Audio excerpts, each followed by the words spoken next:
I'd like to introduce myself. I'm Shannon Brownlee. I'm now the acting director of the Health Policy Program here at New America. I wear two hats. I'm the acting director here, and I'm an instructor at the Dartmouth Institute for Health Policy and Clinical Practice. So I'm very pleased to be able to bring together this group of panelists to talk about this issue. Elizabeth Edwards died on Tuesday of breast cancer, and she died at home with her friends and her family around her. And I think most of us would wish for such a death, to die with the kind of dignity and grace that it appears she was able to die with. But many of us don't get to choose. We don't get that chance.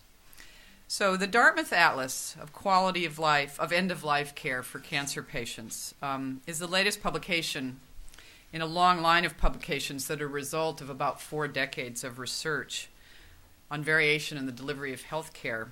And like several previous atlases, this one looks at patients in the last days and months before death. But this atlas is special.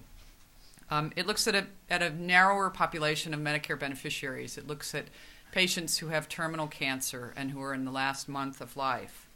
Most were frail. They were all quite sick.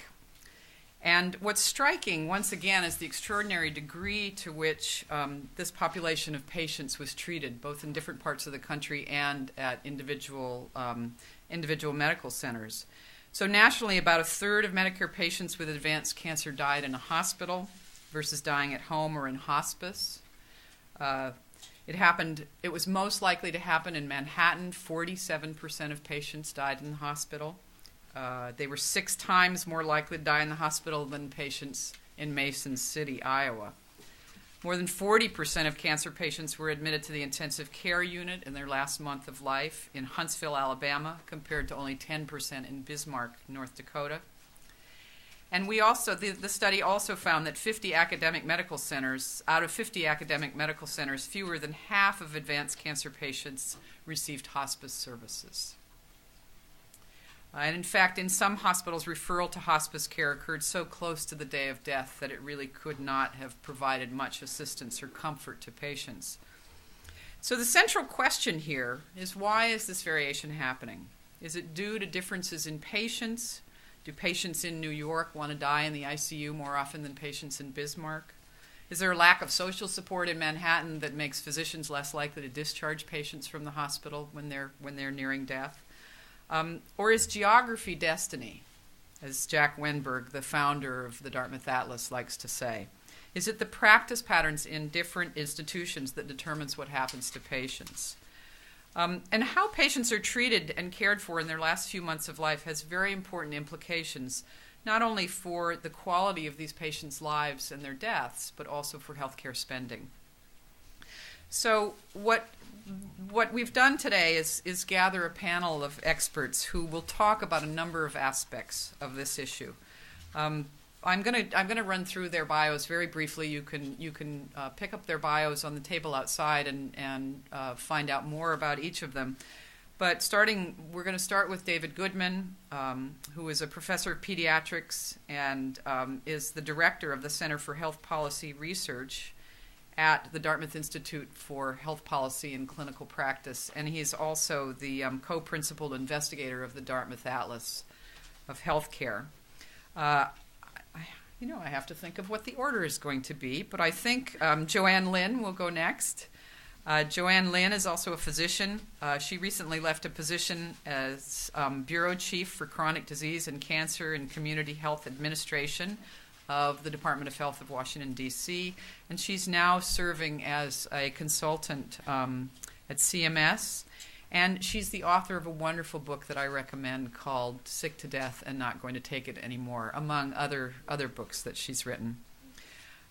We have Becky Beauregard, who's the co-director of the Center for Advancement of Cancer Survivorship, Navigation, and Policy, and she's a senior research scientist at the Department of Health Policy at George Washington University. She's also a cancer survivor. We have Michael Cannon, Director of Health Policy Studies at the Cato Institute. Michael he served as domestic policy analyst for the U.S. Senate Republican Policy Committee under Chairman Larry Craig, Those of you who've been around Washington for a while will know that name. But he's also, importantly, the co-author of a book called Healthy Competition: What's Holding Back Healthcare and How to Free It. And finally, last but not least, we have Mark Gorman, who is the Director of Survivorship Policy at the National Coalition for Cancer Survivorship. Mark is also a cancer survivor, and he is going to serve as our respondent at the end of the formal presentations.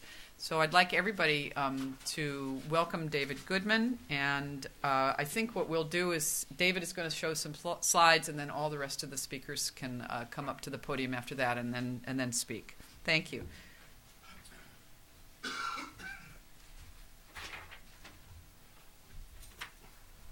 Well, thank you, Shannon, and thank you for the opportunity to come down and to once again to get together with old friends, old colleagues, and to continue a dialogue about this really, I think, incredibly important topic, and one that is, of course, not just of policy interest, but also of personal interest, I would guess, to most people in this room.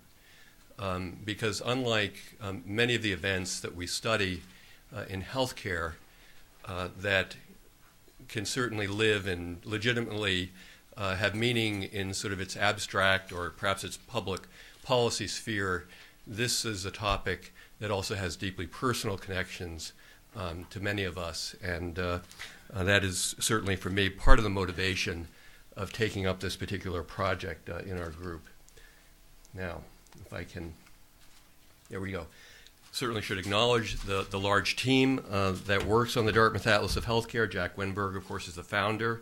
Elliot Fisher is the other co-principal investigator of the Atlas. And we also had a very specific team that was working on the end-of-life cancer research project. We're very appreciative of the funding that we receive, including the core funding from the Robert Wood Johnson Foundation. Been funding us for over 15 years in this work. So the beginning, I think, of this report and of this story is of what we already know, which is we already know that the care of patients with chronic illness near the end of life is deeply troubled in this country, that it is not aligned with patient preferences in many, many instances, that on average patients prefer much less aggressive care than they receive. There are differences, certainly, in what individual patients prefer. Some prefer very aggressive treatment, but the literature is very robust on what average preferences are, and we know that on average patients are overtreated generally, and specifically in cancer care.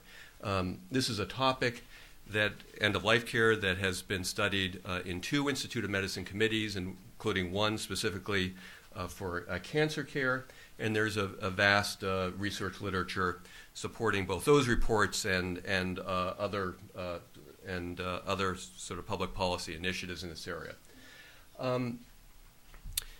It is a particularly large issue with over 500,000, although perhaps that number is a bit inflated, of those over 65 who die of cancer every year. So this is, I think, an important population, and one legitimately to be studied within Medicare data sets. So this is an example of sort of what we know about average preferences. We could pick any number of particular studies, but this is a study that was done by Dr. Bernardo using a nationally representative random sample of community-dwelling Medicare beneficiaries, not necessarily with cancer. So this is looking out in terms of what were their preferences in terms of where they would die. And you can see that a relatively small proportion of patients really would prefer to die in a hospital. There are some differences by race and ethnicity, but not that large, and I think sometimes these differences are overstated. Most patients of any race or ethnicity, of course, would prefer not to die, but knowing that we all are going to die, would prefer to die at home, where they can be at home and with their family. I should give you a brief overview of the methods. This, after all, is a complicated piece of analysis that we've done. We looked at a 20% sample of Medicare beneficiaries between the years 2003 and 2007, this being the most recent data that we had up until quite recently to work with. And we took patients who died, and then we looked back to see the diagnosis that we had, and we selected patients who had died who had diagnoses of what generally, although not always, would indicate very poor prognosis cancer. For example, a diagnosis of disseminated cancer in a patient over 65 would generally be a poor prognosis.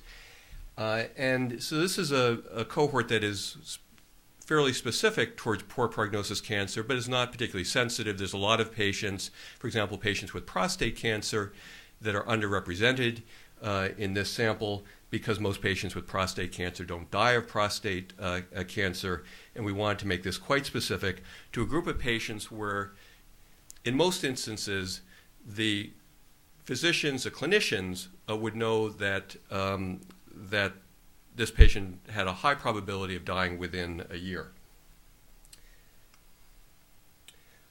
We also were interested in linking these patients to hospitals, so we only selected patients that were admitted to a hospital, in fact, and that allowed us to affiliate them with specific hospitals, and you'll see some of the hospital-specific analyses that we did, the assignment being on the majority of their inpatient days. The cohorts were adjusted for differences in age, sex, and race, as well as the cancer type, the dominant cancer type, at least by diagnosis. Actually, there was a sort of a I should say there was also a hierarchical system that was used for assigning cancer diagnoses. And then, in addition to that, the mixture of other chronic illness that they might have had.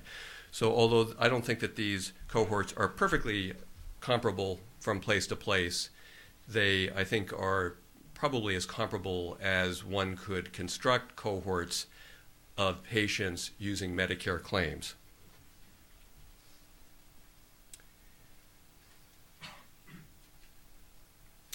So, of course, it's the Dartmouth Atlas, so I should show you a map. And to give you just a very quick tour of the geography, which is that these geographic units are the 306 hospital refer regions, which are regions of, we would think of them as regions of tertiary care for Medicare beneficiaries, such that almost all of the care that those resident within these regions receive is actually within that region, so that the population generally is very well linked to the providers, hospitals, and physicians within those regions. And this shows the percent of cancer patients from the cohorts dying in the hospital. It's very hard for you to see, but the darkest category here, such as right up in here, or Long Island or Manhattan, is 33% to 47%. And then the very lightest category is 7% to 22%. You'll remember from that national survey that was done that would indicate that if the preferences taken at the time that they were for that survey were in fact enduring through the treatment of cancer, which is not a given, but still patients prefer to die at home, that we would say that on average, any of the patients who live in places except with the lightest coloration, on average, are receiving more aggressive treatment than they generally prefer. Again, there of course are individual differences in this.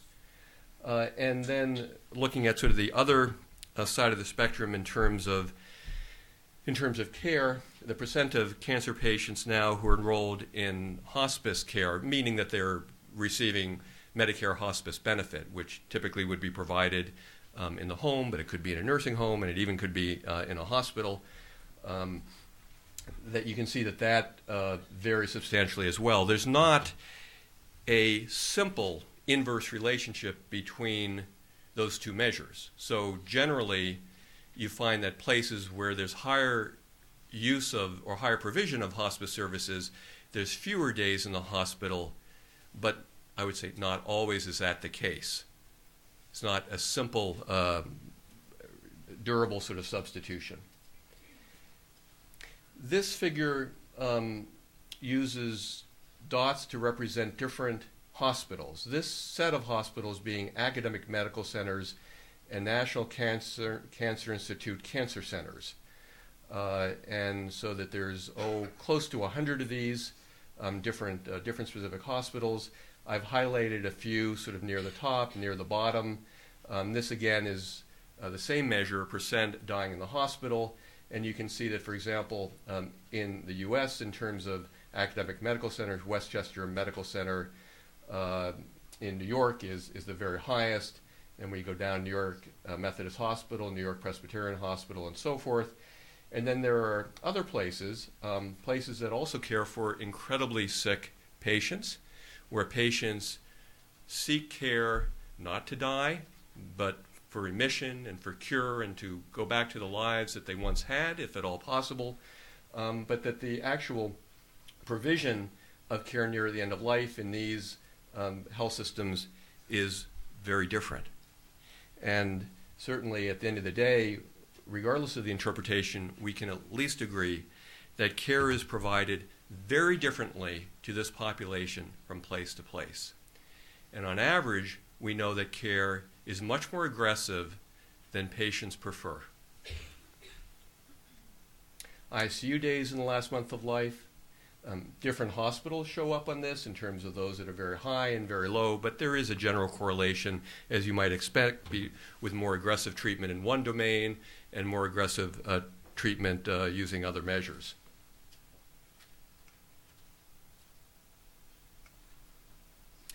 And the number of hospice days in the last month of life. Now, I think one of the important limitations of this work is what a narrow, for all the information that we can provide here, this is a very narrow picture of the care of these patients.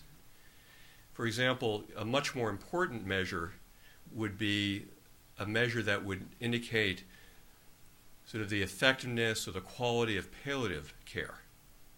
So we have hospice care as one dimension of palliative care, but of course palliative care, which is particularly directed towards symptom control and sort of the care of the patients, improvement of quality of life, is not a domain of care that's only specific to the end of life. It has a role throughout the treatment of patients of all sorts of types of illness, and particularly for cancer patients, improving life, even as curative efforts are pursued. And so we are relying upon a hospice specifically, but it certainly would be valuable and useful in the future if we could have sort of a broader picture. But it's also, I mention this to keep in mind, that the actual sort of trajectory of care for these patients is obviously much more complex than hospital, ICU, hospice. We also have some other measures we call life-sustaining treatments, such as intubation and percutaneous feeding tubes, CPR, or chemotherapy. And each place, I would imagine, it's certainly true for every other domain of care, is uniquely different in terms of the combination of those modalities. I would like to finish up with something that's completely out of Medicare, but it's about children and cancer care. And I use this as an example of how deeply troubled the care of these patients really is. Because after all, of any population, I would assert that we would at least get it right for kids dying of cancer. Okay? So this is a study that was done of 33 freestanding children's hospitals. Let's go back here. Oh, dear me. 33 freestanding children's hospitals, about 1,500 children who died of cancer. Children's Hospital cares for some young adults as well. And the measure of palliation that they used was that the patients received an opiate drug, that is a narcotic pain reliever, if you will, every day for the last week of life. We know that children with cancer, that their pain is substantially undertreated.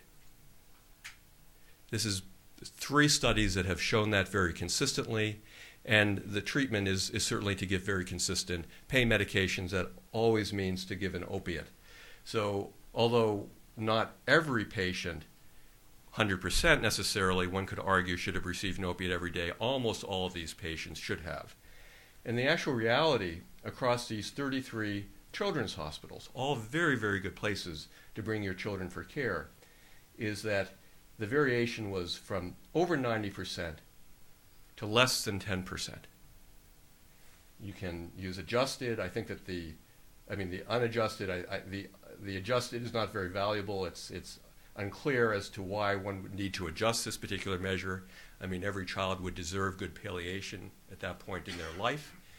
And this, although kind of a research-looking graph, is really, to me, a picture of how troubled the care is of cancer patients, now children, near the end of life. It is really a figure of relative pain for these patients. So the problem that we have is uneven quality that varies. These quality measures that I've shown you are not unique to Dartmouth Atlas. They have been on parallel sort of development by the American Society of Clinical Oncologists, NQF measures, which the sort of the keeper of those measures, or the intellectual owner of those measures, includes the National Cancer Institute.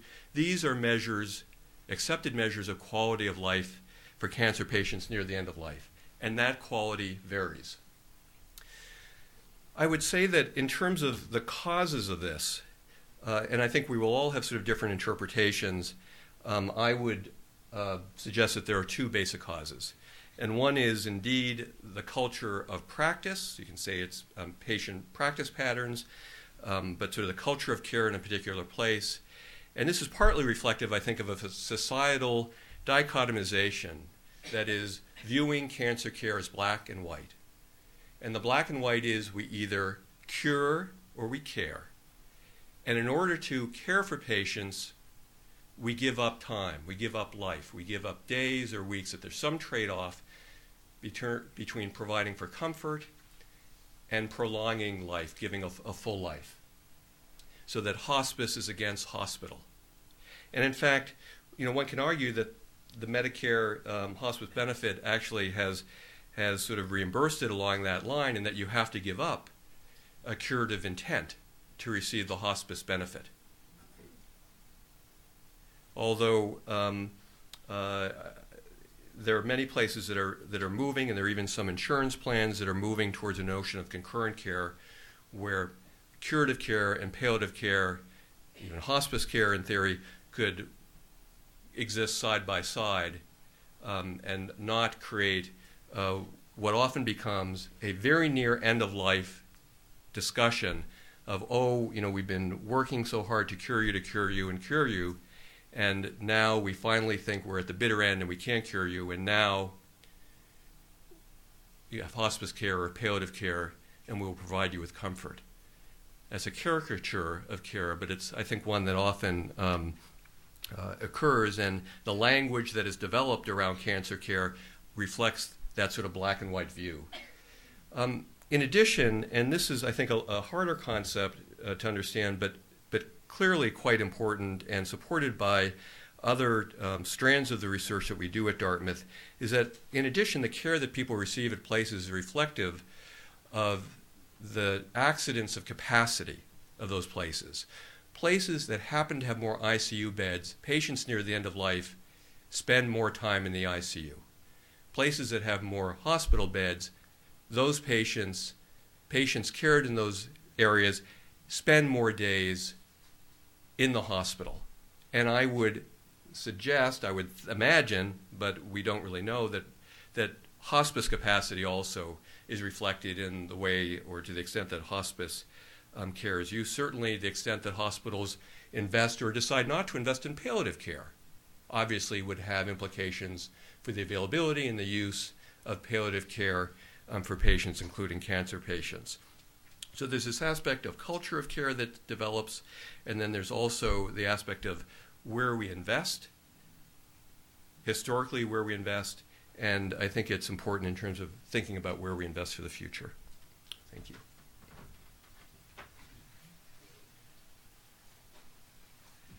Thank you very much, David. And so if the panelists would like to come up, I'd like to ask Joanne Lynn to speak next. Thank you.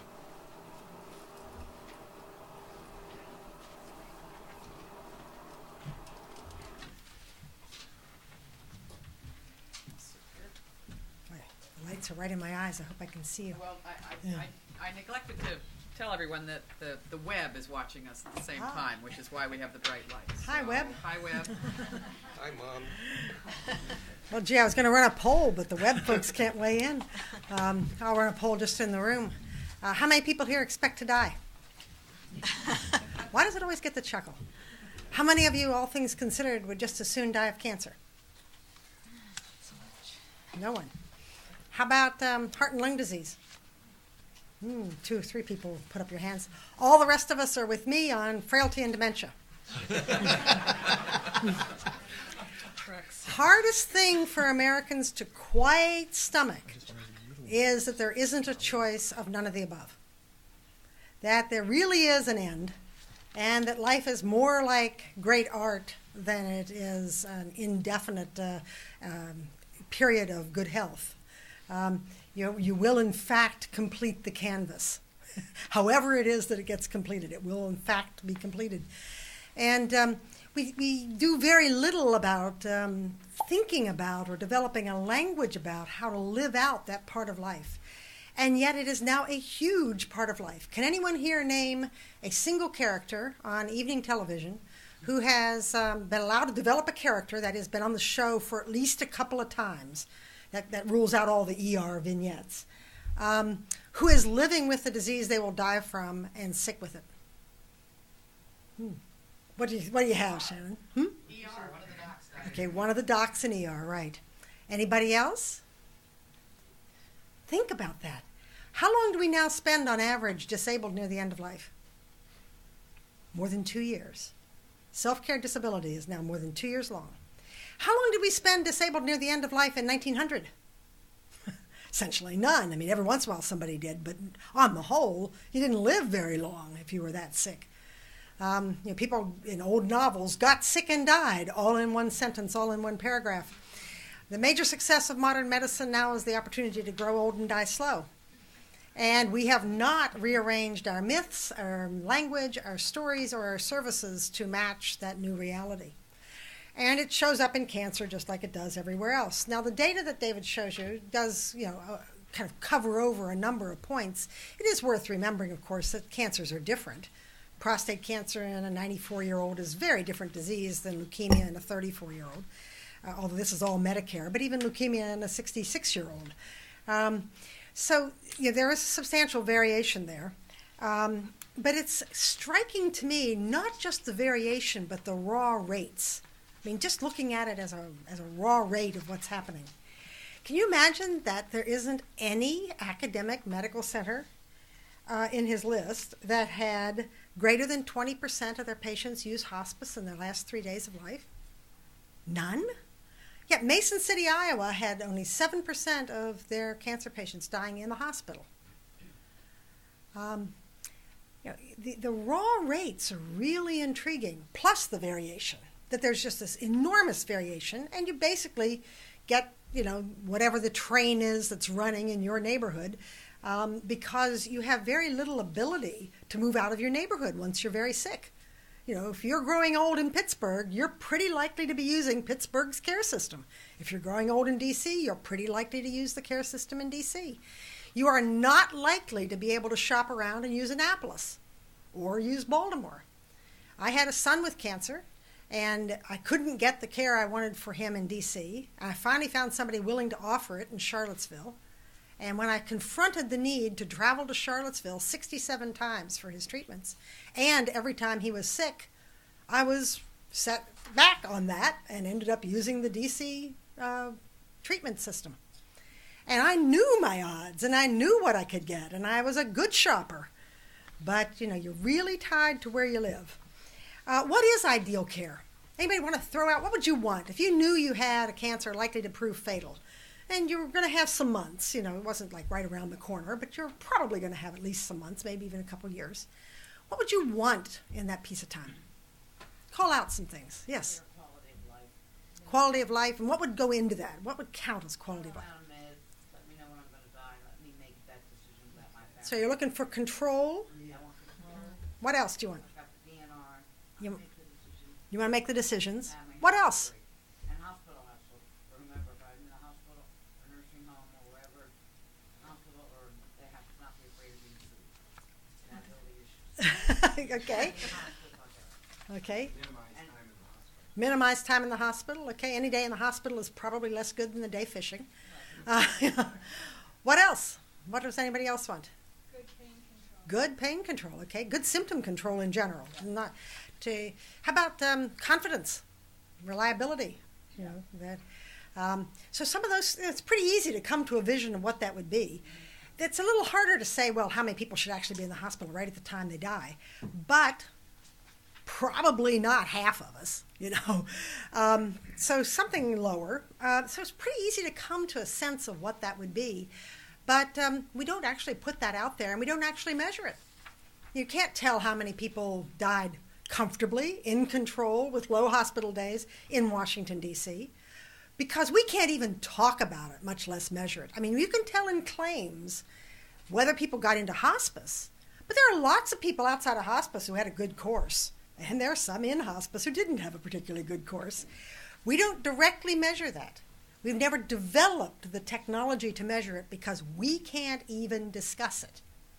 It is the kiss of death right now in this town to acknowledge that you notice that people die. People come up with these. I mean, when I worked with the Department of Health, we have a report for the city on the causes of death in Washington, D.C., as if they're all equal, nose counting. Well, I'm here to tell you it's very different to have a 30-year-old die of liver failure than it is to have a 94-year-old die of the 17 illnesses that piled up on him, and we put down heart failure as his cause of death, and he gets counted as a cardiovascular death. There's something about having a decent lifespan that matters. Now, it's not like a bright line. There are lots of people living quite well in their 80s and 90s, and you would want those years if you could have them. But even the 80 and 90-year-olds acknowledge that it is less of a tragedy to come up against death at that age than it would have been at 30 or 40. And yet we don't allow those metrics. Every other developed country does. Every other developed country adjusts its priorities by years of life lost against some sense of a normal lifespan, like 75 or 80 years old. And it isn't that they are worried about people living past that. It's that it is a different public concern. We can't even get to that language. So that's something about what is ideal. There's a recent report that a fifth of the women dying of cancer get annual mammograms. Think about the thought process that sends a woman off for a mammogram while she's dying of kidney cancer. And yet our quality measures in Medicare do not adjust for that fact. So you can look bad by taking care of a lot of people near death and not sending them off for their mammograms or their colonoscopies or whatever else it is. That's good prevention. We have bizarre language. David was talking some about kind of inheriting a set of capital and habit patterns, but even the language is bizarre. How many people can think of a phrasing other than losing the fight with cancer? Every public report at any age, no matter how gracefully people died, how many times did you hear it this week about Elizabeth Edwards? Finally lost her fight with cancer. Well, I'm here to tell you that I hope that if I'm afflicted with a cancer, that I live with the cancer well. And some of it may look to an outsider like a fight, but that isn't the only metaphor that counts. Why do we think it has to be losing a battle? Why is a war mythology the language we use? If you just said, I want to live as well as possible with whatever it is that comes upon me, we would make much more intelligent decisions. The person who spoke first there said that she wanted to know the truth about what she was facing. We do not have a way in which we make it easy for doctors to tell us that truth, even when they know it. And we don't make it easy for them to know that truth, because we don't do data that tells us how many people with an early diagnosis of lung cancer are going to spend X amount of time in the hospital or have Y complications. We do things about how long they live, but we don't actually know the course well enough to tell people. And we don't have a population that's used to dealing with ambiguity. So my saying that, on average you might live 6 months gets interpreted to the doctor gave me 6 months to live. Well, but that's the midpoint of a broad curve. And sometimes that curve is very broad. So we need a language, we need myths, we need stories, we need the stories on evening television. We also need to deliberately change the care system. I have friends who now put in the brochures in their waiting room that within a month of a diagnosis of a cancer, you should have had a conversation with your physician about what you face and what's likely to arise. If therefore you go a few weeks and nothing's happened, you come in one day and say, shouldn't we have had a conversation? Thereby making it much easier for the doctor to do that. Whereas if the doctor is only set up to offer hope, we have one more treatment, we have one more thing that might work, then when they say, we really ought to talk about what you face, a whole lot of patients turn heel and run. They want to go to some place that only talks hope. Okay, I don't mind talking hope most of the time, but I also want to make sure that you have your will in order. I also want to make sure that you've reconciled your family issues to the extent you want to. Prepare for the worst, hope for the best. That's how most of us live in our marriages, having kids, all sorts of other things. Why not here? So I think there's a lot we could learn from the other stresses in life that would help us make these things possible. But I think we also need to change how doctors and hospitals are paid.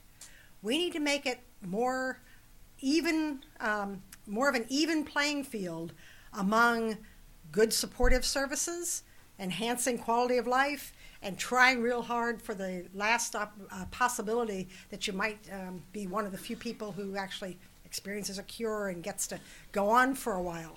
Remember, you don't ever actually save lives. You delay the timing and change the nature of the dying. But, it's an important differentiation. It isn't like if you escape cancer, you live forever. You get something else. So, I think that it's important that people come to understand that and build their lives around it, but also important that the doctor you're talking to is not making a living out of distortions. So if the doctor you're talking to has to be telling you hopeful things, then you aren't going to hear the hard facts because they aren't going to be in the air between you. And especially the doctor is not going to become skilled at helping you do the tasks that are important at the end of life. To bring your family together, to talk again about those religious issues that you shelved at age 16, which now come flooding back on you. The kinds of things of making sure that you're comfortable, making sure that you're in control to the extent possible, and that if you can't be, your family is. That you're able to be at home if you have a home, and if you don't have a home, that there are very good places to be. Very good, supportive, positive kinds of environments, rather than just being warehoused because you are without a home. So there are an enormous number of adjustments that communities make. One of the things that's buried in David's data is the degree to which something as important as how people die is in 1,000 arrangements in your community. In the support study, we studied 5 communities in the country. This data is now 20 years old, but I think it's this point still salient. One of the communities had a very low rate of dying in the hospital. When you made rounds in that hospital, every doctor knew the patient and would be their doctor outside. Every nurse knew the home care and hospice nurses and could say, you live out in Smithville, Mary's going to be your nurse. She's terrific. We trained together. Say hello for me. Every family was alongside their patient, and everybody's job was protected if they had to take off time to be a family caregiver. When you looked at the hospital that had a very high rate of dying in the hospital, all those things were turned on their head. Almost none of the doctors even had a DEA license and could write an outpatient prescription for narcotics. Not a single doctor in that hospital served a hospice, home care, or nursing home. Not a single full-time doctor served an outpatient delivery system that served people at home. If a person died in that community at home, not only was the coroner called, the homicide squad was called. So the homicide squad would do the initial investigation. Virtually every employed family member in that community would lose their job if they went beyond their annual leave.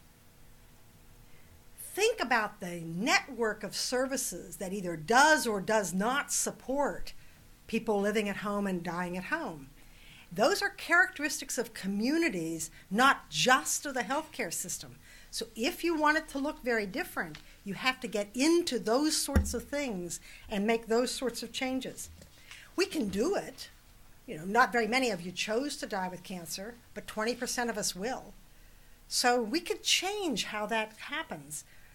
But we have to get active in terms of advocating for it and being willing to vote on that basis and being willing to intervene in the way the care system works so that it'll support our choices. Thanks.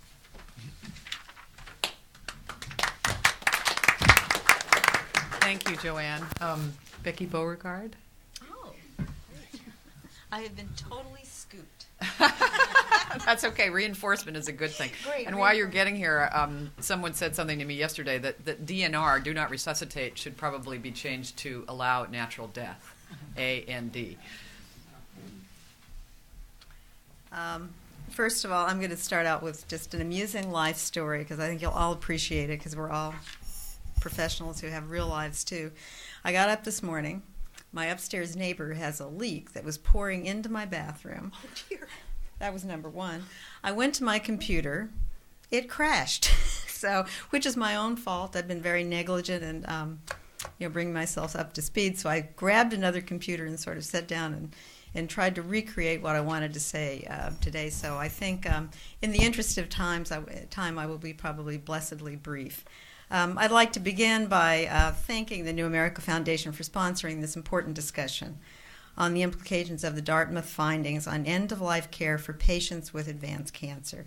It's really a privilege to have been asked to serve on this panel of very distinguished experts. I'd like to know a little bit more about the audience here. Do any of you work on the Hill? Great. So working for members of Congress? Committee staff? That's great. We have, how about cancer advocacy organizations? Press? A couple press people? Hospice and palliative care folks? Oh, we have a nice sprinkle of people in the audience. I think that'll be very, very good for discussion. As was mentioned, just like Shannon, I wear a couple of hats at GW. I'm the Director of Executive Training for Health Policy there. And I also direct the department. It's a cooperative collaboration agreement with the GW Cancer Institute's new Center on Cancer Survivorship, Navigation, and Policy. As co-director, what I really do there is I am responsible for both managing and doing a little work on national health reform issues, which have come to play a very important role, I think, in how we look at cancer care in the future. One of the things we're doing at the moment, in addition to having done an incredibly granular analysis on health reform, we're finalizing some case studies and issue briefs about the implications of health reform for prevention, early detection, and care. And needless to say, we're carefully examining the possible impacts of health reform on palliative care and hospice care to cancer patients. I was asked by Shannon to offer comments about this most recent Dartmouth study from a cancer perspective. Each of us on the panel brings a different set of skills to the table, and in thinking about what my brief remarks might be for discussion today, it struck me that there would be an ample amount of expertise, which has proven to be the point, on research, the delivery of palliative and hospice care for cancer patients, not to mention health economics, and of course, last and certainly not least, the distribution of medical resources in the United States. I'd like to say that my particular professional strength, having both served members of Congress and as an elected official, I think has been my ability to identify and articulate policy problems and gather information about what seems to be causing these problems and use the expertise of others to structure and advance acceptance of policy solutions that target the defined problems before us. So with that thought in mind, in addition to offering some comments about the study from a cancer perspective, I'd like to offer some general observations about the evolution of U.S. cancer health policy and the challenges we face in developing policies that provide cancer patients with the care they need and want at the right time and at the right place.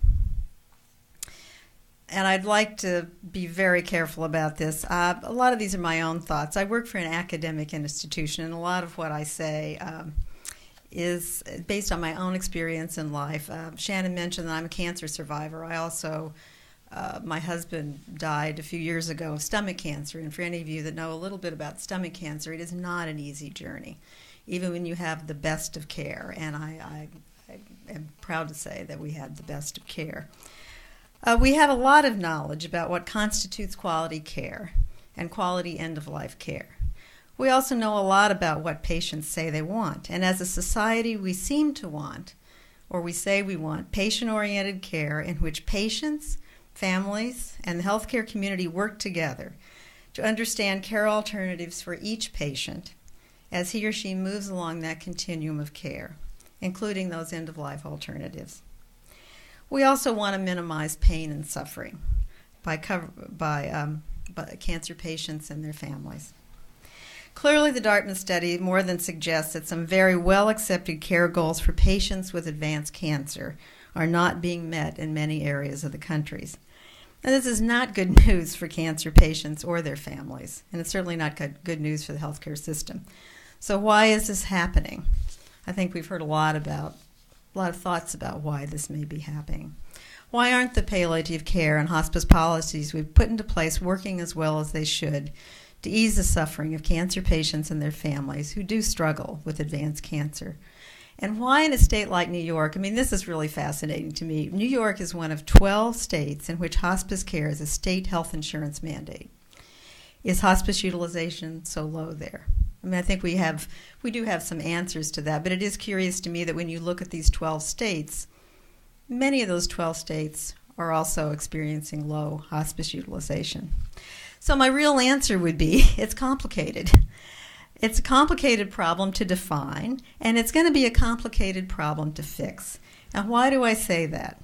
I say that because, in part, I don't know that many of our stated policy goals are yet embedded in our culture, and most importantly, in the culture of the healthcare delivery system.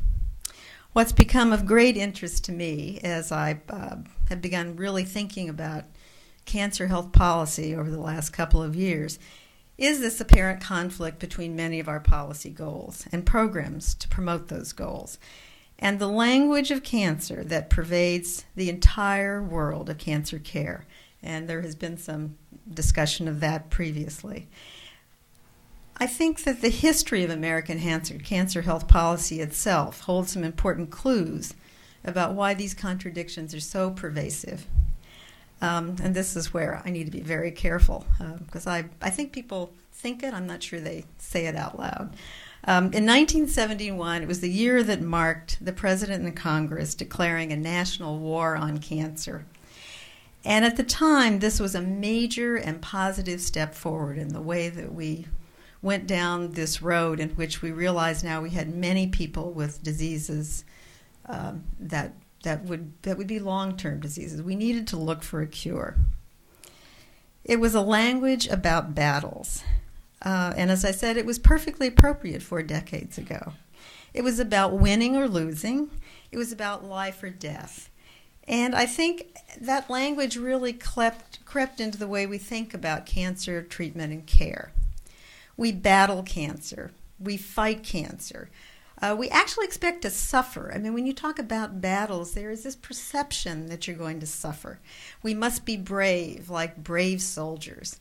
I can't tell you how many times when I was ill myself and when my husband was ill, that people come to you and you say, you're so brave in fighting this cancer. it's a compliment, and you don't want to diminish the intent behind it, but it does, again, tell you something about the culture in which we live. They didn't say to me, I hope you're getting the best of care. I hope you're getting compassionate care.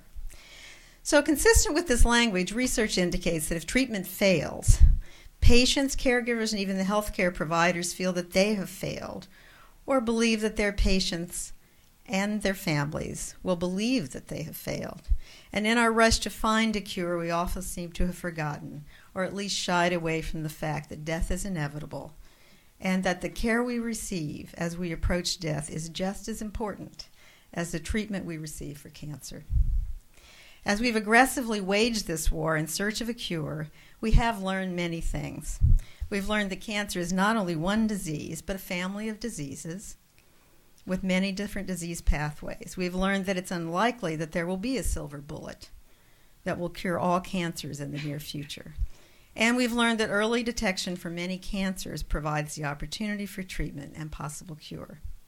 As a result of earlier detection and improved therapies, cancer mortality rates have slowed, with more and more patients in need of cancer treatment and follow-up care. And finally, and most relevant to this conversation today, we have learned an enormous amount about how to ease the pain and suffering of cancer patients through palliative and hospice care. However, the language that we use on a daily basis to describe the cancer experience and the healthcare system itself tends to keep us focused on the disease rather than the patient. Second, while we've begun to embed hospice and palliative care concepts into our thinking about quality cancer care and our payment system by creating specialty programs that patients can opt into, we haven't found a way to let us effectively integrate those policies into our approach, into our systems as we approach cancer care. The regional variations found by Dartmouth seem to support this observation. And finally, until quite recently, cancer health policy and cancer research were viewed by most Americans as the same thing. The health reform debate and the work of the cancer advocacy community has really heightened awareness about the importance of health insurance and health insurance reform for cancer patients. Cancer policy is not just about research anymore, it's about care. And I think that one of the peripheral benefits of our health insurance reforms and the many quality provisions that are out there waiting to be tapped under health reform will be the advancement of a more patient-oriented thinking and caring policy for cancer patients throughout the continuum of care. I'm going to stop right now, but I really would like to leave you with just a couple of short stories. And they're my life experiences. In 1980, my mother was diagnosed with metastatic colon cancer. It had metastasized to the liver. She was in a very progressive institution in Indiana. We knew early on, and my parents were very willing to talk about the possibility of death. It was a fairly enlightened place, Methodist Hospital at the time, and they had hospice beds. So remember, this is very early on. They had hospice beds. They were in the hospital. When she got to a point where she really did need to be hospitalized, we thought that she would have a cancer bed, and she did not, or a hospice bed, but she did not. She was just placed in the cancer ward. And I was asleep. We were all there gathered waiting for her to die. I was asleep, and I walked in to the hospital room. And what I realized had happened during the night was that she had hemorrhaged, and despite the orders that were clearly there on the patient record, they had given her an infusion of whole blood, thus extending her life. And my father was there, and because he didn't know how to challenge the authority, he just sat back and let it happen. But most interesting is when the physician came, he thought I was arguing to try to extend her life. It just never occurred to him that someone would actually be there saying, please don't do this anymore. Have some compassion, please care. So that's the past. We look at the future. When my husband died at Sloan Kettering, as I said, he got the best of care, and even the best end-of-life care, I would say. But for a series of complicated reasons, he was in the hospital. But again, what struck me when the time came to make the decision, I just wanted somebody to say, this is what we planned for, this is okay. And again, the perception was that I was saying it wasn't okay, what more could be done, when all I really wanted was for them to try to keep him in a coma long enough for my children to arrive. So I think, but the point of that story is that you look and you see, well, what has really changed in our thinking? We're kind of still, as consumers, trying to still fight the same battle. So thank you very much. I love answering questions, so I look forward to that. Thank you, Becky. And Michael.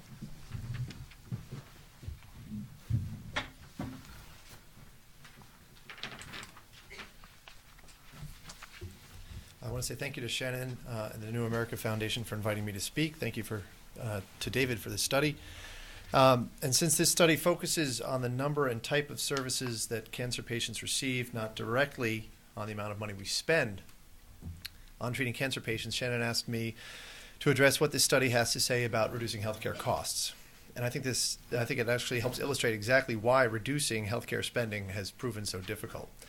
Now, the data presented in this study by themselves don't prove that we're wasting resources. These sorts of look-back studies have limitations. For example, the high-use areas keep some patients out of this cohort of decedents. And the study doesn't attempt to measure directly whether the extra resources used in the high-use areas reflect differences in patient preferences.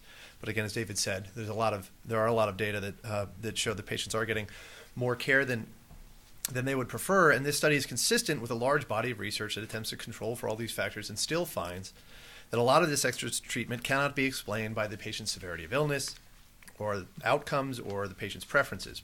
Put crudely, patients in high-use areas don't start out any sicker, they don't end up any healthier, and they aren't any happier for having received all that extra medical care.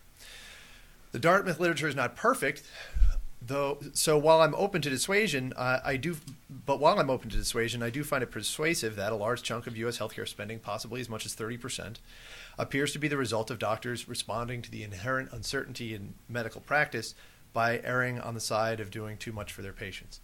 And it was sort of interesting to me. I was reading David's study on a plane, and as people sitting next to you on a plane are wont to do, the woman next to me was reading over my shoulder and then decided to tell me that she was reading over my shoulder. And it turned out that she was an ultrasound technician, or a former ultrasound technician, and she proceeded to tell me stories about cancer patients being wheeled into her room with the ultrasound machine. She was asked to perform ultrasounds on them. Some of these patients, she said, had no business being there. And she would ask the doctors, why are you sending me these patients? These patients are near death. In fact, one of them actually died just a couple hours after leaving her room. So I think that the David study and the Dartmouth literature are onto something. Now, consistent with the handouts that we made available to you out there, two things that I've written: one, partially defending Sarah Palin; another, defending the Dartmouth Atlas. I want to suggest that both the left and the right react to the Dartmouth Atlas in different ways, both of them wrong. First, the errors of the left. Generally speaking, the left puts credence in the Atlas and sees it as a guide for how government can reduce healthcare costs. They propose to reduce wasteful healthcare spending by fiddling with Medicare's price and exchange controls. For example, they propose that Medicare make bundled payments to accountable care organizations rather than fee-for-service payments to fragmented providers. In the extreme, by which I mean Massachusetts, they propose to have government impose global budgets on all healthcare providers and even withhold services. Now, in polite company, of course, we don't say that the government's going to withhold services. We don't call it government rationing. Instead, we call it value-based purchasing. That's what they call it in Massachusetts. Because who wants to admit that the government is denying medical care to people? Or we call it payment system reform, because who wants to admit that what we're trying to reform is a system of government price and exchange controls, a form of regulation that has spread human misery in Medicare and everywhere else that they've been tried over thousands of years. Now, were the left to read the Dartmouth Atlas properly, I think they would see it as an atlas of the human misery created by Medicare's price and exchange controls, and a stinging rebuke to their dreams of having the government plan our way out of this mess. Let's set aside the fact that Medicare's price and exchange controls are notoriously resistant to change, because the providers who would lose revenue under any proposed changes lobby to have those changes killed. And let's assume that the new Independent Payment Advisory Board created by the new healthcare law will tweak these price and exchange controls in the future, and that it will somehow survive the patient-provider pincer movement that the tweaks themselves would not. Not even IPAB can plan our way out of this mess. And the reason is every method of paying for healthcare is strong on some dimensions of quality but weak on others. Fee-for-service gives you access to all necessary medical care but also encourages unnecessary services. Global budgets, the opposite. You have the opposite problem. It encourages providers to avoid unnecessary services, but it also lets them keep the money they save by not spending it on necessary services. The Dartmouth Atlas looks the way it does largely because Congress has imposed a scheme of largely fee-for-service price and exchange controls on the Medicare market. IPAB can't save us by replacing them with a different scheme of with a different set of price and exchange controls. If they replace fee-for-service with, say, global budgets, IPAB may eliminate some wasteful services, but we would soon hear about seniors unable to obtain services they want, much as we hear about waiting lists in Canada. The left is also mistaken when they argue that the government can reduce costs only by paying for what works. This kind of explicit government rationing will always face resistance from providers who make their money off of the services, whose incomes come from the services that are deemed to be low value. And the patients who use or might use those services will scream death panel. And it's not just the folks on the right who scream death panel. Arizona recently decided it will no longer pay for certain organ transplants that the state Medicaid agency determined were low value. This is exactly what Massachusetts has proposed doing, value-based purchasing. The protests of patient advocates and transplant docs were joined by Arizona Democrats. The New York Times called it death by budget cut and the bloodlessness of budget cutting in Arizona. And those weren't editorials. Those were the news stories. Diane Rowland of the Kaiser Commission on Medicaid and the Uninsured said it's a classic example of making decisions based not on medical need but based on a budget. These are exactly the same complaints that Republicans were making about what they see as death panels. And if you think that there's a right way for the government to make these sorts of to ration care, to make these sorts of value-based decisions, but that only Democrats can be trusted to do it, or that only Republicans can be trusted to do it, I think you're missing the point. And in fact, I think you're exactly the reason why government can't contain spending this way. If the red team makes these decisions, the blue team won't trust them. And no matter who makes these decisions, the red team is not going to trust them because they don't trust anybody to make these decisions. So no matter which party makes them, a large chunk of the population won't trust them, and they will join the industry to block those or rescind those cuts. Now, for their part, the right has a much deeper suspicion of government rationing, which unfortunately leads them, I think, to misinterpret and even attack the Dartmouth Atlas. They hear Peter Orszag cite the Dartmouth Atlas when arguing for a rationing board like the Independent Payment Advisory Board. They hear President Obama cite the Atlas and say that we need rules to help Granny choose the blue pill over the red pill. They read through a study like David's and on variation end-of-life cancer, just waiting to get to the part where it recommends where we should give up on saving Dad. And they extend their hostility to not just how the left wants to misuse the Dartmouth Atlas, but to the data itself. And again, I think the Dartmouth Atlas is persuasive but not perfect. It bears skepticism and even criticism. But you would think the right would embrace it as the equivalent of studies about waiting times in Canada under the global budgets that they employ there, as evidence of government failure, not as support for more government tinkering in the healthcare sector. You would think the right would use the recent Dartmouth study on Blue Cross and Blue Shield of Texas to argue that the private sector does a better job than Medicare of eliminating wasteful spending. You would think that they would argue that the Atlas is evidence that reforms like Medicare vouchers that make patients care about the cost of low-value care and that create a level playing field between different payment systems so that competition from plans that use global budgets like Kaiser Permanente can pressure other providers to reduce wasteful healthcare spending, much as they have in Medicare Advantage. But I want to submit to you that until either the left or the right stops misinterpreting the Dartmouth Atlas, will either trade the perverse outcomes that it reflects for a different set of perverse outcomes, or we're going to be stuck with the status quo, which is practically designed to protect wasteful healthcare spending. Thank you, and I look forward to your comments.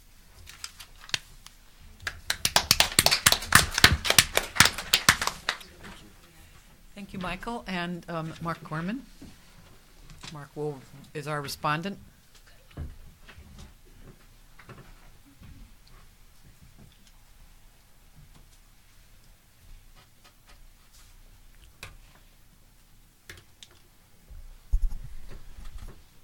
So my My charge today is to be more reflective from my perspective as a cancer survivor and not put my hat as a policy guru on, although I do have some policy-related thoughts about this.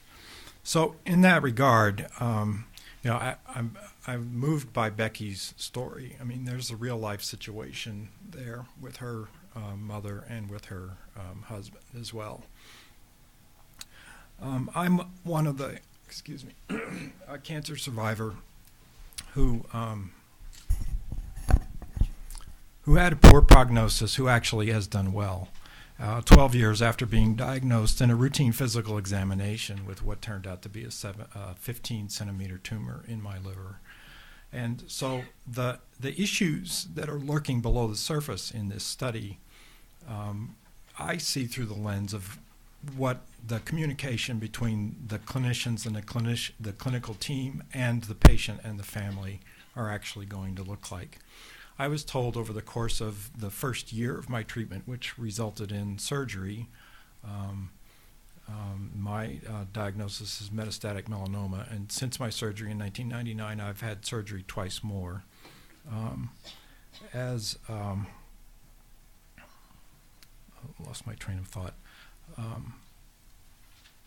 As a question of how the conversation evolves and how you can create the kinds of relationships that allow these difficult issues to emerge. I mean, a theme which was common through at least three, probably Michael's as well, although he was given a slightly different charge, is that patients actually have a good sense of what it is that their wishes are, but that the system that we've designed is not delivering it. The question becomes, well, how do we create incentives so that not patients have the advanced directives, but that there's actually a healing relationship which can grow up that would allow space for the conversation to emerge over the course of time about what the result of the person's treatment is going to be. Now, the doctor I initially consulted in Washington told me after just a couple of conversations that there was no cure, there was only palliation for my treatment. And as Dr. Goodman suggested, I fled. But I did find doctors who had a slightly different twist, which I think is fundamentally important in how the communication was allowed to emerge. And that was, I was told, you're in a daunting but not hopeless situation. And I think the honesty that patients deserve, as well as the compassion, needs to be brought forth. For some reason, the medical community, and this has been a common thread which ran through several of the conversations, the presentations today, the doctors are not having the conversations, and the system isn't providing the space for it. But I think there's an additional issue here, which actually gets to the question of whether we're going to hold the doctors accountable, and Joanne actually mentioned this, I think, for acquiring the skills to have the conversations with the patients over the trajectory of the course of their care. There was an excellent article in Health Affairs earlier this year in August by Wendy Levinson that talked about communication and skill acquisition as the cornerstone of achieving patient-centered care. And I recommend that article to everybody because I think that is a thread which actually can tie all of the presentations which we heard here today together. The National Cancer Institute and Ron Epstein was one of the co-authors with Dr. Levinson on that paper, has developed a framework that Dr. Epstein was largely responsible for that talks about the idea of a healing relationship needing to emerge in cancer care. And I think the Atlas, all of the other conversations that we've heard here today point to, I think, a fundamental way in which the cancer care system is broken in that we have a lot of conflicting incentives on the provider side, and they result in the patient's voice actually not being elicited or the patient's having an opportunity to speak. So I'm actually not sure that, Shannon, this is what you're looking for from me. But it's very, very challenging and emotional when you're confronted with a diagnosis. I mean, I was 8 months into my treatment. My doctor finally told me, we're making progress. We've doubled what your predicted survival would have been when I first saw you. And yet, I had been thinking all along, how far are we willing to go in my conversations with my wife in terms of investment, especially financial investment that we might be willing to make. I didn't want to deplete all of my resources and leave her with nothing if I wasn't going to survive. And so I, made a calculated judgment to withdraw a certain amount. But I really wasn't supported by the healthcare team in any part of my care and decision making. I was trying to find my way through this stuff on my own, and it's very, very difficult. Now, I will say that I think from a policy perspective, and the National Coalition for Cancer Survivorship has strongly urged a modest reform to the cancer care system for the last couple of years that I think could help alleviate some of this, is the concept of comprehensive cancer treatment planning as a fundamental tool to facilitate the coordination for care which cancer survivors and cancer patients really deserve. It was the Comprehensive Cancer Care Improvement Act. In this Congress, it was H.R. 1844 and S. 1773. And the basic premise behind this act is that at the beginning of treatment, there would be a conversation begun that would address the goals of treatment, the type of treatment, and it certainly would have space to incorporate the issue of advanced directives, but it is broader than that because it would provide a structured way that the relationship and the communication in a healing continuum could be allowed to emerge. There have been some members of ASCO who actually have started to do this kind of treatment planning with the treatment plan, which they prepare in advance and then share with the patient. And it has been very, very interesting to hear them talk about what their experience with their patients has been when they come back in subsequent visits, obviously having read the treatment plan. And so, Doc, today, while I'm here for my visit, maybe even for my treatment, I'd like to have a conversation about something I noticed on the treatment plan, which says, palliation or disease management is the goal. I didn't really realize that cure wasn't really what was in the cards. It's a shocking thing at the beginning to be told you only have a few months to live. And the fact of the matter is, and this was mentioned a couple of times today as well, the state of our science is not good enough at the present time to predict when, especially with newly diagnosed patients, who the good responders are going to be and kind of weed them out from the people like me who actually will end up being the good responders. But there's a lot that could be done to restructure the concept of the dialogue and the interaction between the patient and the family so that over the course of time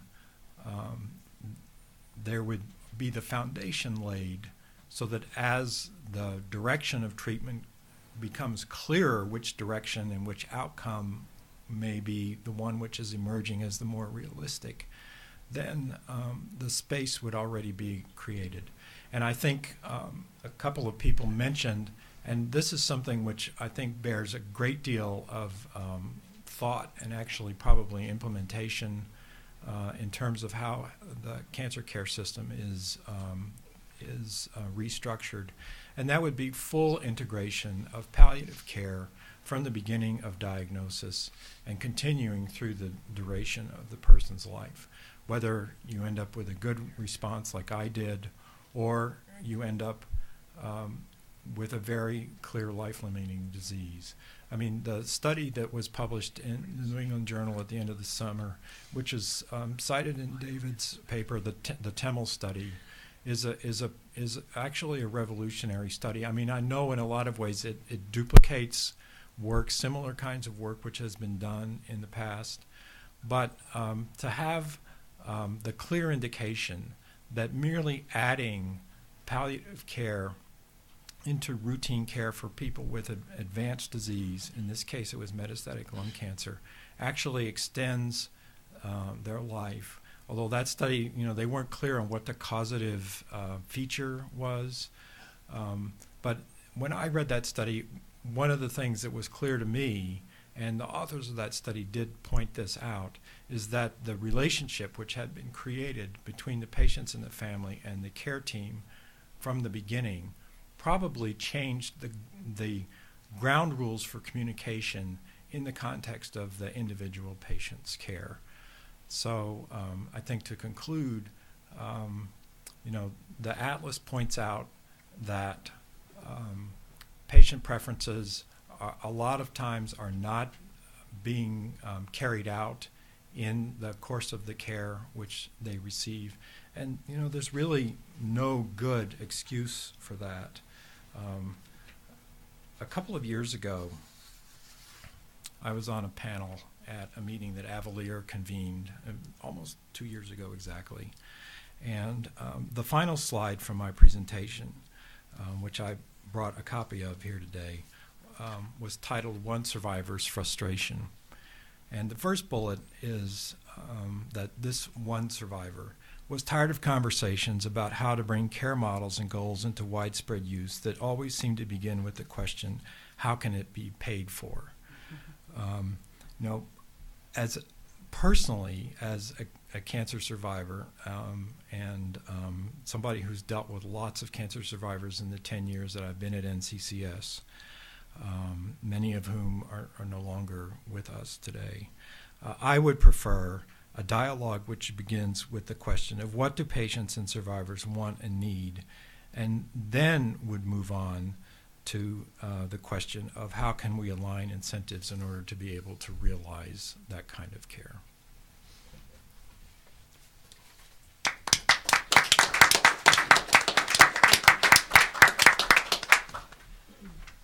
Thank you very much, all of you. So we've heard about the need to stop rewarding volume of services, to change the language of cancer, to change the conversation between providers and patients and their families. And one thing we didn't talk about, which I think is interesting, is the ethical piece of this, and how, whether it's ethical. And whether physicians talk about this and worry about this, which I suspect they do, but we don't hear about it very much, about the ethics of not giving patients the care that they really want, especially at the end of life, and not palliating pain, especially in children. I was quite shocked by that study that David showed. So I'm going to open it up for questions. I don't think I need to take the moderator's prerogative because I suspect this group will have questions immediately. So please raise your hand if you've got a question. Yes.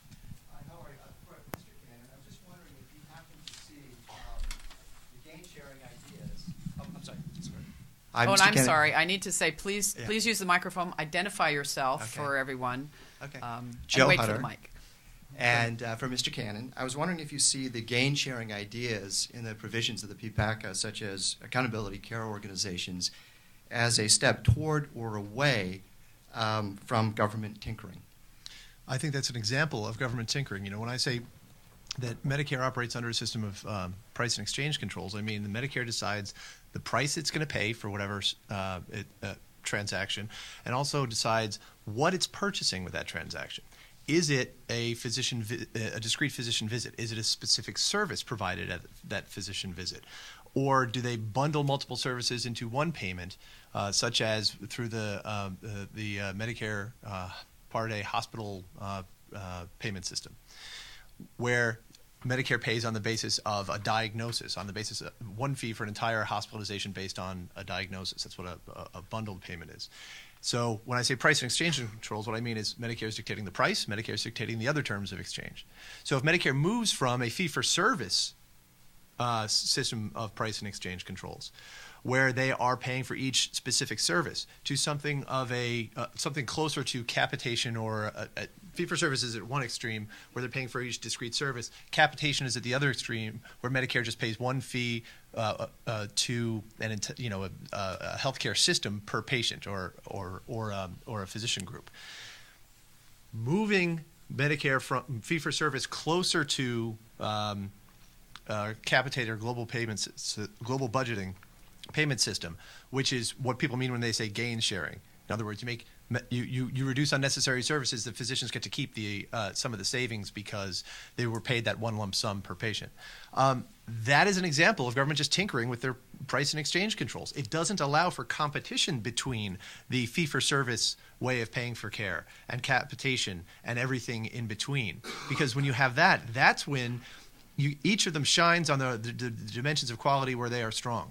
But competition from the others tempers the excesses of each, so that you don't get as much wasteful care in fee-for-service, and you don't get the capitated plans denying care nearly as much. There's evidence of this from Medicare Advantage, where you've got capitated plans that have a significant market share in a region.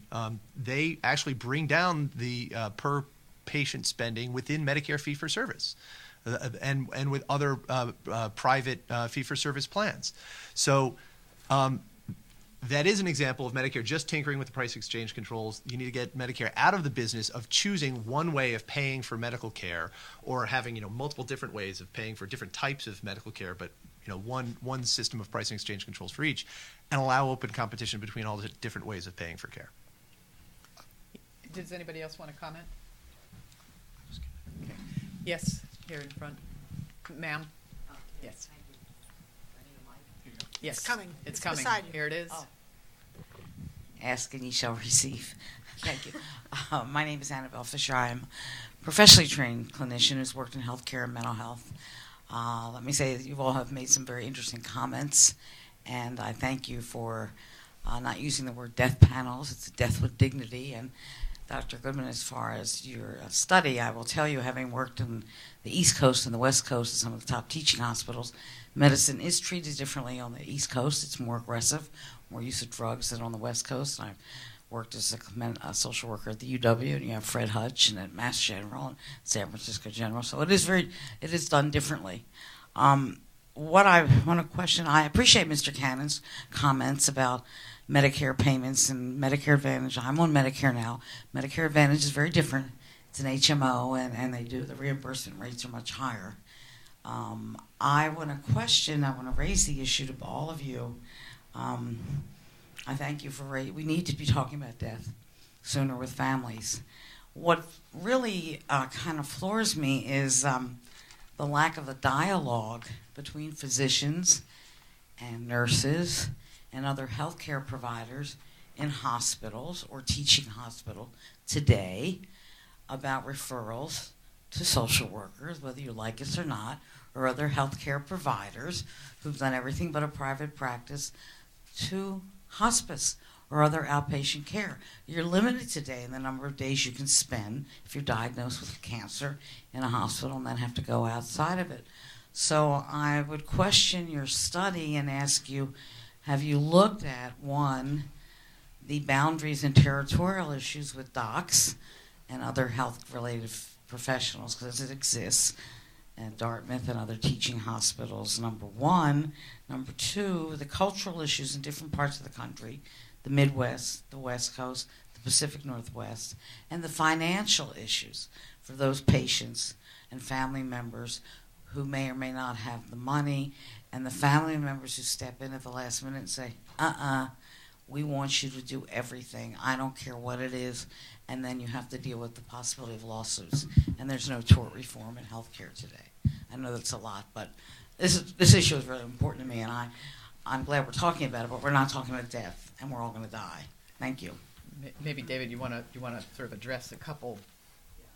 Great. Well, thank you for your comments, and it's helpful. Your professional experiences that you've had that give insight into that. I'm going to answer a little bit different question. Okay, so let me say that I don't know what the right rate is. Okay, and I believe that the right rate is likely to differ across place to place because patients differ in terms of what they want. However, I think that there's very, very good information about what you're describing, which is sort of the fragmentation of communication even within a healthcare organization, not to mention really terrifically what I think is poor communication between the healthcare team and patients and their families. The conversation is constrained from the start. It's constrained at the point of diagnosis. It is framed by physicians. Typically, it's framed by physicians. It's typically framed by oncologists, in fact, or oncologic surgeons. It creates this sort of tension between the notion of choosing between cure and palliation. That is, gaining more days or weeks or months or years of life versus comfort. Where one would expect that patients would not only hope to live long, but they would hope to live well.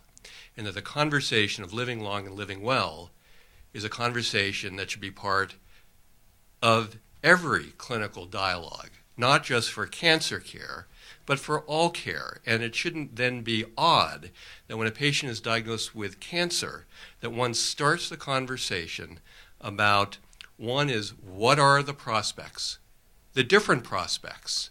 The prospects in terms of living long, the prospects in terms of the different treatments and their benefits and their consequences, and the ways of trying to achieve the best quality of life and the longest life possible. And then that conversation has been, I think, alluded to by a number of speakers, is a type of communication that can continue throughout the course of what is a chronic illness, like any chronic illness, and will have its natural shifts to different emphasis depending upon how things go. Because as you know, we don't know how things are going to go, right? But the black and white sort of portrayal that often occurs in cancer care really prevents those sort of natural ebbs and flows of conversation about different goals and different aspects of treatment and the interchange of information. At the end of the day, different patients are going to choose different courses, and that's fine.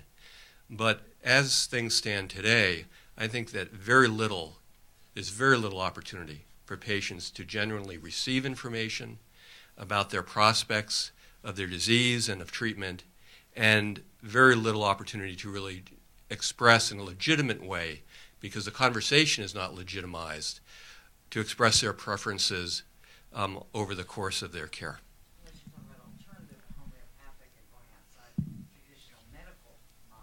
Joanne?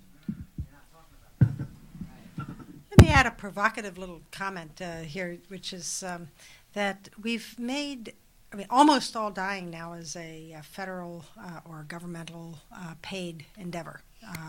83% of us die covered by Medicare alone. When you add VA and Medicaid, it gets to even a higher rate. So once you hold aside violent death, not very many of us are going to die outside of that system. I have the sneaking suspicion that more and more of what it is we offer is beyond its value to the people affected. And I think that we're going to come up against that soon on these exceedingly high-cost treatments. We now have one treatment out there for colon cancer, which gives you, on average, about a half a year longer life for around $30,000 or $40,000. That's going to be turned on its head shortly with the new treatment for prostate cancer, which is $60,000 or $80,000 and gives you on average about 2 months longer. I would love to do the trial of giving the person the cash and seeing out of the first 100 people we cover, how many would take the cash. Because I think a whole lot of people would take the cash rather than take the treatment if they had that flexibility, which we don't give them. You can only give them the drug. But I think that more and more of this end-of-life treatment has become priced beyond what people would be willing to pay, even if they had fair access to assets. So even if you leveled out the problem of being poor. And that's really an interesting challenge because it's almost like a real estate bubble. What if people start actually noticing this and there's a public move to go against it? On the other hand, there are tremendously valuable things that we do not provide. So we provide effectively nothing in caregiver support. We have a whole generation of boomers growing old whose children are not only few in number, but also with inadequate retirement security. So when we are all old and need spoon feeding, there aren't going to be daughters and daughters-in-law around able to give up work to take care of us. This is a huge social justice and intergenerational equity issue, which has been completely off the agenda, as if it's just somehow going to magically go away. And yet in 10 years, we're going to double the number of people, old, sick, and frail, without having done anything to improve the chances of having family caregivers.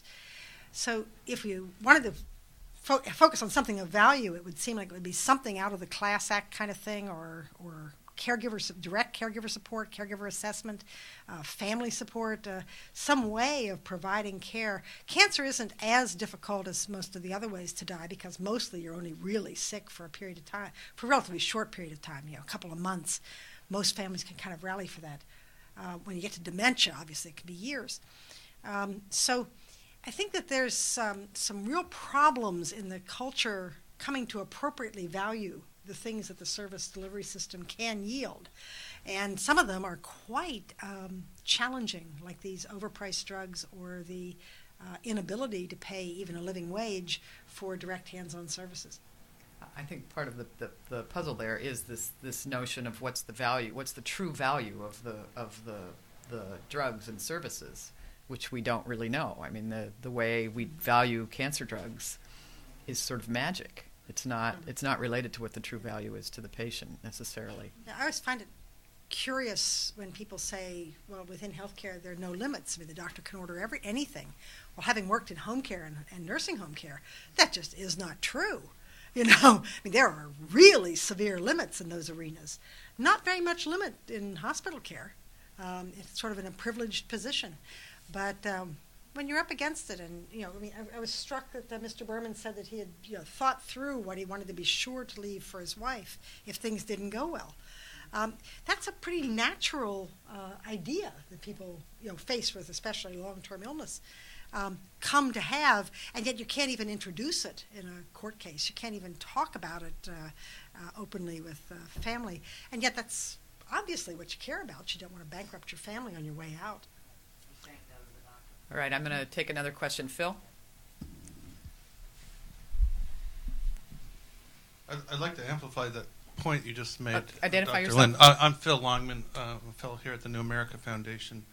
The actual number is for baby boomers, about 1 out of 5 never had kids. And another 17% only had 1 kid. And of course, all those kids didn't survive. And that's about double the rate of childlessness in the current generation of seniors. What's that? And not all of them like you. And not all of them like you. I think it takes actually 5 kids to have one of them step up to the plate, right? So that is a huge thing that's changing in the world of aging. And it also resonates with a personal experience that I'll describe very briefly that I think speaks to this. I lost my wife to breast cancer 11 years ago. The circumstances of her death were that she was put in so-called hospice care in our home, but at the time I had a 2-year-old at home and no real way to deal with a child care issue. So I had a 2-year-old watch his mother die. And that was called hospice care. And that was in part a reflection of the fact that I, at that time, did not have the social familial network to take care of that child care problem. So one of the things that I'm just hope that we can focus on is that, yes, it is very important to get hospice and palliative right, but I think for this population of elders that's coming, a lot of them are going to need some kind of institutional setting. That's what I needed at the time. And I think a lot of these, frankly, socially isolated elders will not have any place to go die in a wonderful, loving home. So that's my point. Anybody want to comment? Looks like you got lots of comments in the Well audience. I think we would all just say that's obviously true. And the fact that we have not thought through housing and caregiver support, much less the unusual circumstance of a young person facing dying. But even in the ordinary circumstance, how many people here have 3 daughters or daughters-in-law? No one? Oh, 2 people. There you go. That's about the break-even point for the likelihood that a couple will need nursing home care. And if you'd asked that question at the turn of the last century, at 1900, it would have been everybody in the room. So we haven't thought through what are we going to do with the assumption that families are going to somehow step up to the plate when family members, the next generation down, is increasingly old, because we're increasingly old at the time we need it, and distant, and just lacking in numbers. They just aren't there. Are we going to allow enormous immigration and then underpay the immigrants? Are we going to figure out how to support one another in neighborhoods? Are we even going to have any policy? Every other country has overt policy on what you do for family caregiving. At the very least, they continue to pay your Social Security or the equivalent. We don't do that. You take it on the chin if you're a family caregiver. You lose your income, you lose your Social Security contributions, you lose your base years, you usually lose your social network, you do not get assessment, you do not get very much in the way of publicly provided support, and yet half of the care is given for free by families, and it's what makes the budget balance as well as it does. And we're facing all these calamities in family caregiving that have just simply not been on the agenda. We have not even talked about it as part of health reform. Next question. Yes, Meryl. Meryl? Oh, there, it's coming. Good. Meryl Guzner, the Fiscal Times. Just one preface to my question. That is, it seems like we've jumbled up 2 questions here today, one of which is end-of-life care, and the other is like the cost of treating and how we deal with the overall question of treating cancer care. And I guess the question becomes, with the new aging population coming, you have the near old, the mid-old, and the old. And right now we treat all of them pretty much the same, and the incentive structure for treating all of them remains the same. So this got raised a little bit earlier. I want to highlight it, only in part because I thought I saw something by Dan Issa, the very conservative congressman, who actually raised the issue of doing cost-effectiveness analysis in Medicare. So my question is like, just flat out, I'd like to hear all the panelists, or at least some of you, address the question, should we use cost-effectiveness analysis in terms of paying for many of these heroic interventions in which there's a bell curve of survival, but the question then becomes, what that bell curve is going to be and for whom and for how long, and should we end up paying literally, in many cases, millions of dollars for individual patients, many of whom may not, last all that long. Let me just be very brief, okay? And they can sort of cover all the panelists here, but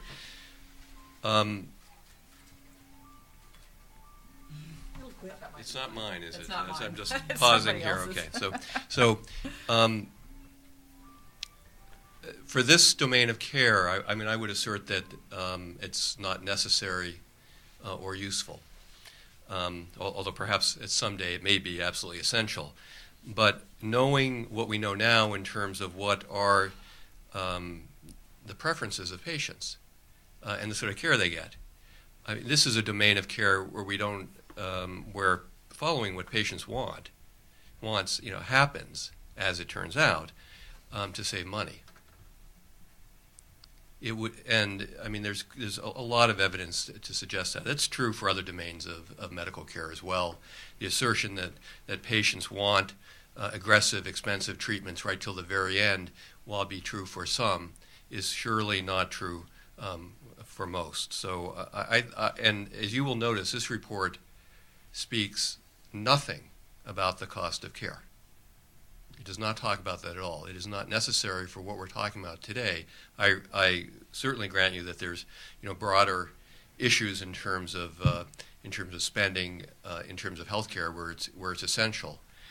But there are parts of care where doing what's right is also doing what's very efficient.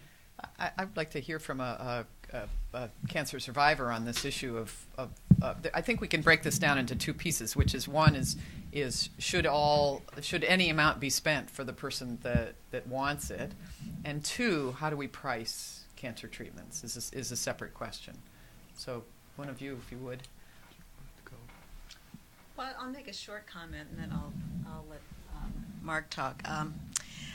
I think, as I said, my experience is mostly in the field of public policy making and kind of forming the right questions to ask so you can develop solutions, to the problems you identify.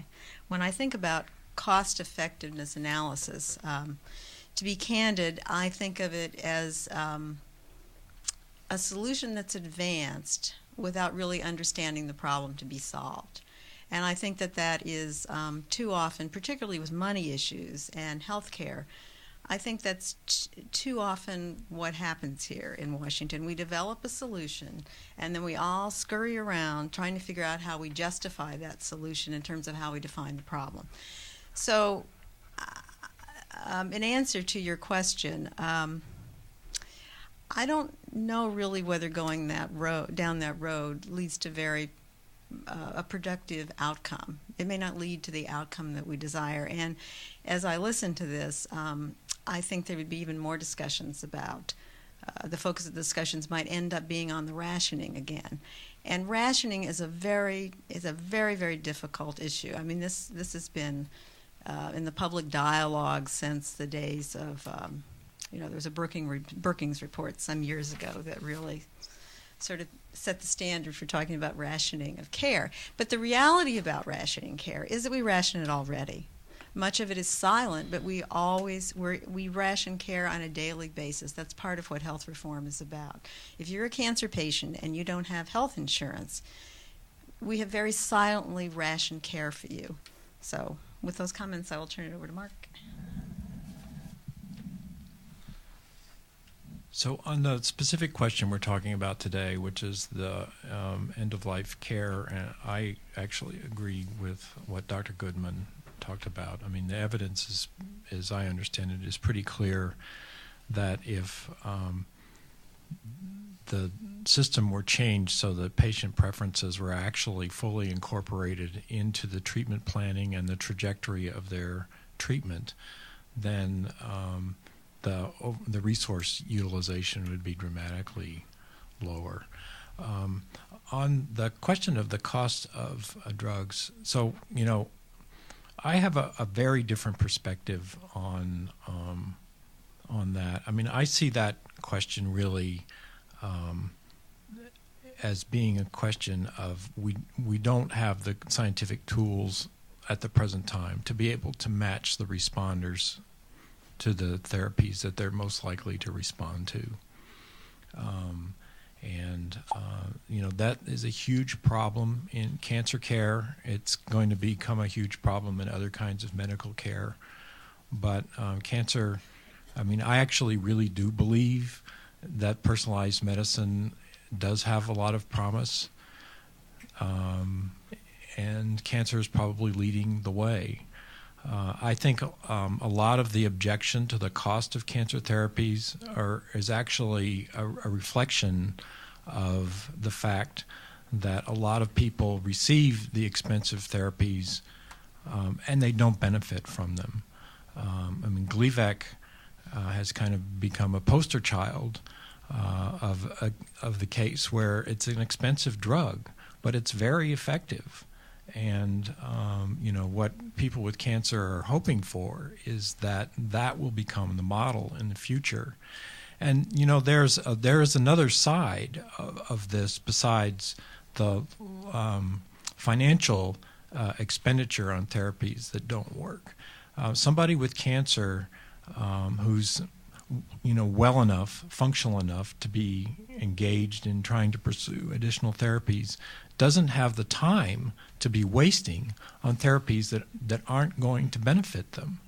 That's an independent question from whether the therapies that are being offered are costly or not. And it's a separate question. I mean, it's a question of opportunity cost. And we could have another forum on the structure of the cancer care system and how it utterly fails to do an appropriate job of collecting the evidence based on the experience of the people who are receiving these therapies in a way that it could be aggregated and analyzed so that in the future, when a patient presents with melanoma similar to mine, and melanoma experts I've talked to over the years have told me, Mark, those of us who treat a lot of this stuff all have a few patients like you. We don't really understand what's going on with you guys. Rather than taking the empirical approach, they'd actually be able to do a better diagnosis and say, this is what's available, you could benefit from it, or there really isn't anything that's available, but these are the clinical trials which show promise for somebody with the disease profile at the molecular level that you happen to have. Great. Go ahead. Thanks. Meryl, what you're asking really is, should Medicare face a budget constraint? And right now, Medicare really doesn't face a budget constraint. They don't appropriate funds every year. They don't set any limit on how much Medicare can spend in a given year. So while we do ration, Becky, I would agree that we do ration, but the problem with Medicare is that we don't ration health care in Medicare. We ration everything else through the taxes that we force people to pay in order to support all of this wasteful spending. We force families, even low-income families, to ration their consumption of food, clothing, shelter, Britney Spears albums, whatever, in order to pay for all of this stuff that doesn't appear to be making patients any healthier or happier. So yes, rationing is inevitable. Medicare doesn't ration, and that's why I think we have a Dartmouth Atlas. So if you say, this isn't the ideal state of affairs, maybe Medicare shouldn't pay for everything that provides any benefit whatsoever. It should only pay another dollar for medical care if that extra dollar of care is going to produce benefits in excess of the costs. But then you get into the question of, okay, who decides whether the benefits exceed the costs? Because preferences vary, values vary. What patients want will vary from what regulators think they want, and who bears the cost if the regulator is wrong. And it's because healthcare is such an important issue, because end of life issues are so emotional to people that Medicare can't go anywhere near this stuff. The question is, should we be doing cost effectiveness research? When Sarah Palin said death panels for the first time, a bunch of us at the Cato Institute were like, wow, death panels. Hey, she's got an idea. Should we be for death panels or against death panels? We weren't really sure. And the range of opinion went from, yes, we should be for death panels. We want Medicare to have a budget constraint so that the government isn't wasting money on needless medical care and forcing people to ration services that might make people healthier. Education has a causal effect on health, the health economists tell us. It ranged from those who said, yeah, we should have death panels, to those who are ambivalent, because the absence of this sort of budget constraint imposes cost, but then imposing a budget constraint will also impose cost. We didn't really see a gain for human freedom or social welfare. The people, and I was actually in that camp. I'm sort of ambivalent. My answer is, you need to get the government out of the business of micromanaging healthcare the way that Medicare does. You can still subsidize people who need assistance, the elderly, the poor, the sick, through a voucher system.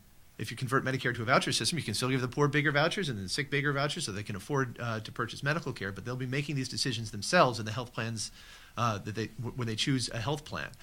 They'll be choosing health plans in part based on how aggressively they treat late-stage cancer and other things. And that way, you're going to get a better match of cost to benefits, of patient preferences to how the resources are spent. Let me just say two things that modify maybe a little bit of what Mr. Cannon said.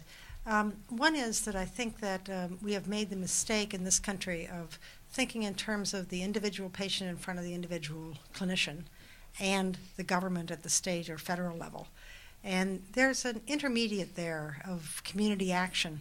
There's also an intermediate of being more clever in how we think about the categories of patients. Those of us who think about this a lot, and especially people of a certain kind of obsessive mindset that includes most lawyers and most doctors, believe that control is terribly important and that we have preferences and they should be exercised. And now the other 80 or so % of the population looks around for what they were talking about when we talk about preferences. This is a novel situation. They've not been in this situation. We don't have any stories. I had an elderly lady once tell me, I've always looked to the Bible for a story to see me through, but no one in the Bible died like this. And she was absolutely right. I said, how about Job? And she pointed out that Job didn't die. He got a new wife, a new life, everything. But we don't have cultural stories that really help people at this point. We need a really vigorous dialogue for a piece of time to figure out what generally tends to serve people. And then we need to build care systems that are mass customized to the kinds of courses people traverse, so that we have a sort of social expectation of what generally serves people dying with dementia, what generally serves people dying in old age with colon cancer. And those things are right ready. And then people with unusual preferences ought to have plenty of latitude to make accommodation for that. But right now, we build around the 50-year-old man in a suit.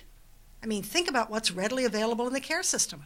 CPR, heart surgery, transplants. We build around the hopes and fears of 50-year-old men in suits. We do not build around the hopes and fears of 20-year-old single mothers, and we do not build around the hopes and fears of 92-year-old women who are scared of being alone. If we thought about how to split up the population, and I've written on this in an article called Bridges to Health in Millbank about 3 years ago now, I think we could think about how to mass customize so that what most served you well was likely to be right at your fingertips. And if you had unusual preferences, it might take reaching a little bit to get them.